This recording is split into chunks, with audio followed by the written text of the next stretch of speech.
ನಮಸ್ಕಾರ. ಇವತ್ತು ನಾವು ಕರ್ನಾಟಕದ ಒಬ್ಬ ಅಪ್ರತಿಮ ವೀರವನಿತೆ ಕಿತ್ತೂರು ರಾಣಿ ಚೆನ್ನಮ್ಮನವರ ಬಗ್ಗೆ ಮಾತಾಡ್ತಾ ಇದ್ದೀವಿ. ಹೌದು. ನಮ್ಮ ಮುಂದಿರೋ ಕೆಲವು ಮೂಲಗಳ ಆಧಾರದ ಮೇಲೆ ಅವರ ಜೀವನ, ಅವರ ಹೋರಾಟ ಮತ್ತೆ ಅವರ ಪರಂಪರೆ ಇದ್ರ ಬಗ್ಗೆ ಸ್ವಲ್ಪ ಆಳವಾಗಿ ನೋಡೋಣ ಅಂತ. ಖಂಡಿತ. ಈ ಮೂಲಗಳು ನಮಗೆ ಆ ಕಾಲದ ಪರಿಸ್ಥಿತಿ, ಚೆನ್ನಮ್ಮನವರ ವ್ಯಕ್ತಿತ್ವ ಇದನ್ನೆಲ್ಲ ಅರ್ಥ ಮಾಡ್ಕೊಳ್ಳೋಕೆ ಸಹಾಯ ಮಾಡ್ತವೆ. ಸರಿ, ಹಾಗಾದ್ರೆ ಮೊದಲು ಅವರ ಹಿನ್ನೆಲೆ ಬಗ್ಗೆ ಸ್ವಲ್ಪ ನೋಡೋಣ. ಅಂದ್ರೆ 1778ರಲ್ಲಿ ಜನನ, ಬೆಳಗಾವಿ ಜಿಲ್ಲೆಯ ಕಾಕತಿ ಗ್ರಾಮದಲ್ಲಿ. ಆಮೇಲೆ ಕಿತ್ತೂರಿನ ದೇಸಾಯಿ ಮಲ್ಲಸರ್ಜರ ಪತ್ನಿಯಾದ್ರು. ಇದು ಆರಂಭ ಅಲ್ವಾ? ಹೌದು, ಅದು ಅವರ ಆರಂಭಿಕ ಜೀವನ. ಆದ್ರೆ ನೋಡಿ, ಅವರ ಬದುಕಿನ ನಿಜವಾದ ಸವಾಲು ಶುರುವಾಗಿತ್ತು ಯಾವಾಗ ಅಂದ್ರೆ, ಯಾವಾಗ ಅವರ ಪತಿ ಮತ್ತೆ ಅವರ ಒಬ್ನೇ ಮಗ ಇಬ್ರೂ ತೀರ್ಕೊಂಡ್ಮೇಲೆ. ಆಗ ರಾಜ್ಯಕ್ಕೆ ಉತ್ತರಾಧಿಕಾರಿ ಬೇಕಲ್ವಾ? ಹೌದು ಹೌದು. ಅದಕ್ಕೆ ಅವರು ಶಿವಲಿಂಗಪ್ಪ ಅನ್ನೋ ಹುಡುಗನ್ನ ದತ್ತು ತಗೊಳ್ತಾರ. ಇಲ್ಲಿಂದ ಶುರುವಾಗತ್ ನೋಡಿ ಬ್ರಿಟಿಷರ ಜೊತೆಗಿನ ಸಂಘರ್ಷ. ಓ, ದತ್ತು ತಗೊಂಡಿದ್ದಕ್ಕೆನಾ?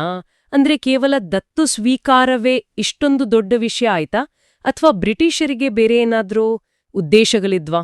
ಒಳ್ಳೆ ಪ್ರಶ್ನೆ ಕೇಳಿದ್ರಿ. ಇದು ಬರೀ ದತ್ತು ಸ್ವೀಕಾರದ ವಿಷಯ ಅಷ್ಟೇ ಆಗಿರ್ಲಿಲ್ಲ. ಆಕ್ಚುಲಿ ಆಗ ಬ್ರಿಟಿಷರು ಒಂದು ನೀತಿ ತಂದಿದ್ರು, ಡಾಕ್ಟ್ರಿನ್ ಆಫ್ ಲ್ಯಾಪ್ಸ್ ಅಂತ.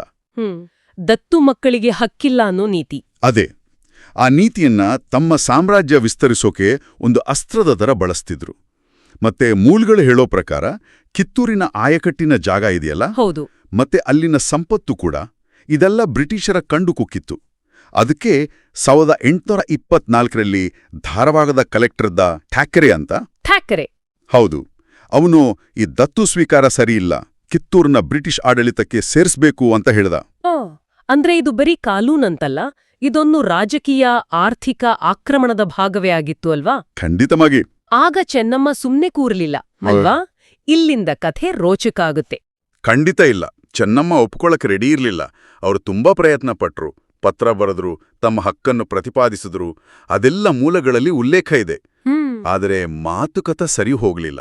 ಆಗ ಯುದ್ಧ ಅನಿವಾರ್ಯ ಆಯಿತು. ಮತ್ತು ಮೊದಲ ಯುದ್ಧದಲ್ಲಿ ಅವರು ಗೆದ್ರು. ಇದು ಆಶ್ಚರ್ಯ ಅಲ್ವಾ? ಅಷ್ಟು ದೊಡ್ಡ ಬ್ರಿಟಿಷ್ ಸೈನ್ಯವನ್ನ ಸೋಲ್ಸೋದು ಅಂದ್ರೆ ಹೇಗೆ ಸಾಧ್ಯ ಆಯಿತು ಅದು? ಹೌದು. ಮೊದಲ ಯುದ್ಧದಲ್ಲಿ ಆ ಕಲೆಕ್ಟರ್ ಥ್ಯಾಕರೆ ಸತ್ತೇ ಹೋದ. ಬ್ರಿಟಿಷ್ ಸೈನ್ಯಕ್ಕೆ ದೊಡ್ಡ ಸೋಲು. ಅದ್ಭುತ.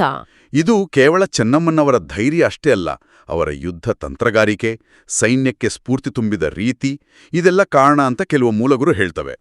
ಮತ್ತೆ ಸ್ಥಳೀಯ ಸೈನಿಕರ ಬೆಂಬಲ, ಗೆರಿಲ್ಲಾ ಯುದ್ಧ ತಂತ್ರ ಇವೂ ಸಹಾಯ ಮಾಡಿರ್ಬೋದು.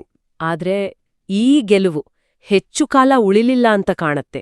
ಯಾಕಂದ್ರೆ ಎರಡನೇ ಯುದ್ಧದಲ್ಲಿ ಸೋಲಾಯ್ತು. ಹೌದು. ಅದಕ್ಕೆ ಬ್ರಿಟಿಷರ ಸೇನಾ ಬಲ ಒಂದೇ ಕಾರಣನಾ? ಅಥವಾ ಆಂತರಿಕವಾಗಿ ಏನಾದ್ರೂ ಸಮಸ್ಯೆಗಳಿದ್ವಾ? ದ್ರೋಹದ ಬಗ್ಗೆ ಎಲ್ಲಾದ್ರೂ ಉಲ್ಲೇಖ ಇದೆಯಾ ಮೂಲಗಳಲ್ಲಿ? ಎರಡೂ ಅಂಶಗಳು ಇದ್ವಂತ ಅನ್ಸುತ್ತೆ. ಒಂದು ಕಡೆ ಬ್ರಿಟಿಷರು ಈ ಸರಿ ಇನ್ನೂ ದೊಡ್ಡ ಸೈನ್ಯ, ಆಧುನಿಕ ಶಸ್ತ್ರಾಸ್ತ್ರಗಳ ಜೊತೆ ಬಂದ್ರು. ಸರಿ. ಇನ್ನೊಂದು ಕಡೆ ಕಿತ್ತೂರಿನ ಒಳಗಡೆ ಕೆಲವರು ಅಂದ್ರೆ ಬ್ರಿಟಿಷರಿಗೆ ಸಹಾಯ ಮಾಡಿದ್ರು ಅನ್ನೋ ಒಂದು ವಾದ ಇದೆ. ಮೂಲರು ಈ ಬಗ್ಗೆ ಸ್ಪಷ್ಟವಾಗಿ ಹೇಳಲ್ಲ, ಆದರೆ ಆಂತರಿಕ ಒಡಕು ಒಂದು ಕಾರಣ ಆಗಿರಬಹುದು ಅಂತ ಸೂಚನೆ ಸಿಗುತ್ತೆ. ಕೊನೆಗೆ ಚೆನ್ನಮ್ಮ ಸೆರೆ ಸಿಕ್ಬಿಟ್ರು. ಅಯ್ಯೋ, ಆಮೇಲೆ ಅವರನ್ನ ಬೈಲಹೊಂಗಲ ಕೋಟೆಯಲ್ಲಿ ಸೆರೆ ಇಟ್ರು. ಅಲ್ಲೇ 1829ರಲ್ಲಿ ಅವರು ನಿಧನರಾದ್ರು. ಅವರ ಹೋರಾಟ ಅಲ್ಲಿಗೆ ನಿಂತ ಹಾಗೆ ಕಂಡ್ರು. ಅದರ ಪ್ರಭಾವ ಉಳಿದಿದೆ ಅಲ್ವಾ? ಅದು ವ್ಯರ್ಥ ಆಗ್ಲಿಲ್ಲ. ಖಂಡಿತ ಇಲ್ಲ. ಖಂಡಿತವಾಗಿಯೂ ವ್ಯರ್ಥ ಆಗ್ಲಿಲ್ಲ. ಅವರ ಧೈರ್ಯ, ಅವರ ಸ್ವಾಭಿಮಾನ, ಬ್ರಿಟಿಷರಿಗೆ ಅವರು ತೋರಿಸಿದ ಪ್ರತಿರೋಧ, ಅದು ಕನ್ನಡಿಗರಿಗೆ ಮಾತ್ರ ಅಲ್ಲ, ಇಡೀ ದೇಶಕ್ಕೆ ಒಂದು ದೊಡ್ಡ ಸ್ಫೂರ್ತಿ. ಅದಕ್ಕೆ ನೋಡಿ, ಪ್ರತಿ ವರ್ಷ ಕಿತ್ತೂರಿನಲ್ಲಿ ಕಿತ್ತೂರು ಉತ್ಸವ ಮಾಡ್ತಾರಲ್ಲ. ಹೌದು. ಅದು ಅವರ ನೆನಪಿಗಾಗಿಯೇ. ಭಾರತದ ಸ್ವಾತಂತ್ರ್ಯ ಹೋರಾಟ ಶುರುವಾಗೋಕೆ ಮುಂಚೆ ಹೋರಾಡಿದ ಮೊದಲ ಮಹಿಳಾ ನಾಯಕಿಯರಲ್ಲಿ ಅವರೊಬ್ರು. ಹಾಗಾದ್ರೆ ಒಟ್ಟಿನಲ್ಲಿ ಈ ಚರ್ಚೆಯಿಂದ ನಮಗೆ ಏನ್ ಗೊತ್ತಾಗುತ್ತೆ? ಕಿತ್ತೂರು ರಾಣಿ ಚೆನ್ನಮ್ಮ ಅಂದ್ರೆ ಕೇವಲ ಒಬ್ಬ ರಾಣಿ ಅಲ್ಲ. ಅಲ್ಲವೇ ಅಲ್ಲ. ಅವರು ಬ್ರಿಟಿಷರ ಆ ವಿಸ್ತರಣಾ ನೀತಿಗೆ ಸವಾಲು ಹಾಕಿದ ಒಬ್ಬ ಧೀರ ಮಹಿಳೆ. ಹೌದು. ಅವರ ಧೈರ್ಯ, ಅವರ ಮಾತುಕತೆ ನಡೆಸಿದ ರೀತಿ, ಅವರ ಹೋರಾಟದ ಕಿಚ್ಚು, ಇದೆಲ್ಲ ಇವತ್ತಿಗೂ ನಮಗೆಲ್ಲ ಒಂದು ಮಾದರಿಯಲ್ವಾ? ನಿಜ. ಇಲ್ಲಿ ಒಂದು ಪ್ರಶ್ನೆ ನನಗೆ ಈಗಲೂ ಕಾಡುತ್ತೆ.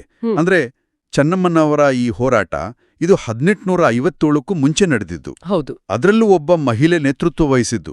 ಈ ತರದ ಆರಂಭಿಕ ಪ್ರತಿರೋಧಗಳು ಮುಂದೆ ಅಂದ್ರೆ ದಶಕಗಳ ನಂತರ ನಡೆದ ದೊಡ್ಡ ಸ್ವಾತಂತ್ರ್ಯ ಚಳವಳಿ ಇದೆಯಲ್ಲ, ಅದರ ಹೋರಾಟಗಾರರ ಮನಸ್ಸಿನ ಮೇಲೆ ಯಾವ ರೀತಿ ಪ್ರಭಾವ ಬೀರಿರ್ಬೋದು ಅಂತ. ಹೌದು, ಇದು ನಿಜಕ್ಕೂ ಯೋಚನೆ ಮಾಡಬೇಕಾದ ವಿಷಯ.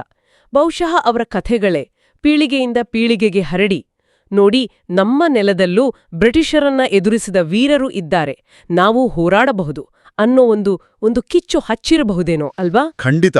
ಮುಂದಿನ ಪೀಳಿಗೆ ಹೋರಾಟಗಾರರ ಸಂಕಲ್ಪವನ್ನ ಈ ಕಥೆಗಳು ಹೇಗೆ ರೂಪಿಸಿರ್ಬೋದು ಅನ್ನೋದರ ಬಗ್ಗೆ ನಿಜಕ್ಕೂ ಆಲೋಚಿಸ್ಬೋದು.